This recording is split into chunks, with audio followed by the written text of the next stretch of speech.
So we'll get these set up. We got some small ones. I think we have 2 small ones we can use for the. Where are they? Is it small? No, I mean like really, yeah, like that. Is there another one like that? What, like this? Yeah, really short. It's probably the like one I put in the back already. Okay, that one's, we're gonna use those on the kick drum. Okay. Oh. And I'm gonna write down which mics are gonna go where. You're getting a little ahead of yourself. You're not going to use the snake at all? We are, but I think we should just figure out what mics are going to go on one instrument, and then we'll go ahead and get them plugged in, okay? Oh, so there's an order to... Yeah, we're definitely going to do this in order, okay? So let's do this. Those inputs right here are running from the snake into the Pro Tools system into the audio interface. So number 1 over there corresponds to number 1 on the audio interface over there. When it comes time to set which input you're using in Pro Tools, you guys know where the inputs are in the software, right? Mm-hmm. If you got something plugged into number 7 here, you have to set your inputs in Pro Tools number 7. Number 7. Okay. All right. Right. This is what we're gonna do. Instrument, mic, and input. And we should have something like this already made up, but I couldn't find them. So for kick, we're gonna use 2 different. We're gonna use 3 different mics. Just to see what they sound like. Alright, kick 1, kick 2, and kick 3. Mic is going to go the D112. This is going to be the RE20. And this is going to be the SM57. And I want this one going inside the drum. And you're going to go to number 1, 2, and 3 in the snake. Okay, next we're going to do the snare. That's going to be an SM57. So we doing them in a certain order? What's that? So you doing them in a certain order, right? I don't really care as long as they all get done. The SM57. I want this. This is going to be. Someone's going to get this set up on a stand. And the thing you got to watch out when you're setting up drum mics, you guys going to be like playing around here, playing like crazy, right? Mm-hmm. So you want to put it in a place where he's not going to hit it. We don't want him hitting the mic. Put it over the edge of the mic, about an inch away, pointed down at about a 45-degree angle, like that. That's your gig. All right? My gig? Yeah, and also on these stands, I want you guys never to really like twist or clamp down too hard, okay? Because people tend to do that for some reason, and the stands get busted.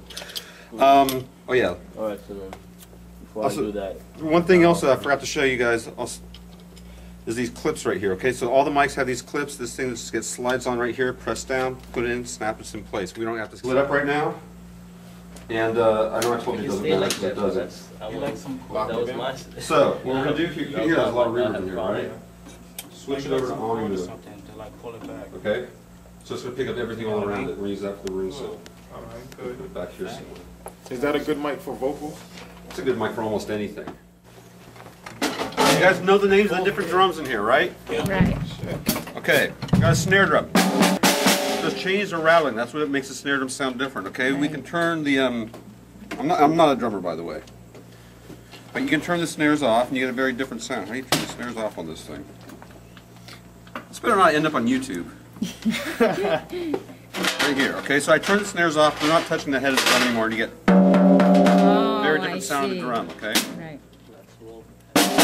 All right. Right. Snare drum. Okay. Snare drum. It will end up on YouTube. That's the whole purpose. Why else would you be recording? Snare It's drum. YouTube.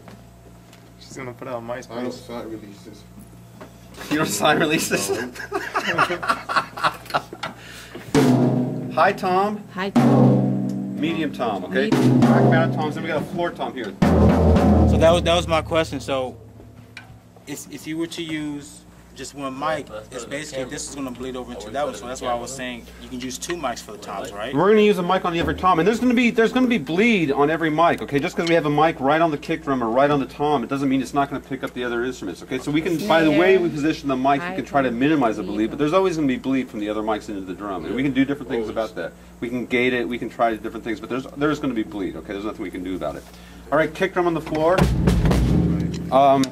Hi-hats, 2 cymbals together. Kind of pedal, right? That kind of sound. Get a closed sound. More of an open sound. Oftentimes people are keeping time on the hi-hats.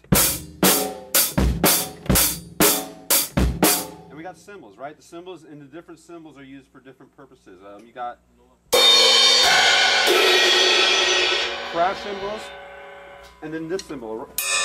has a different sound, right? This one's crash. These are crashes. Alright, they're used more for accents. This is called a ride cymbal.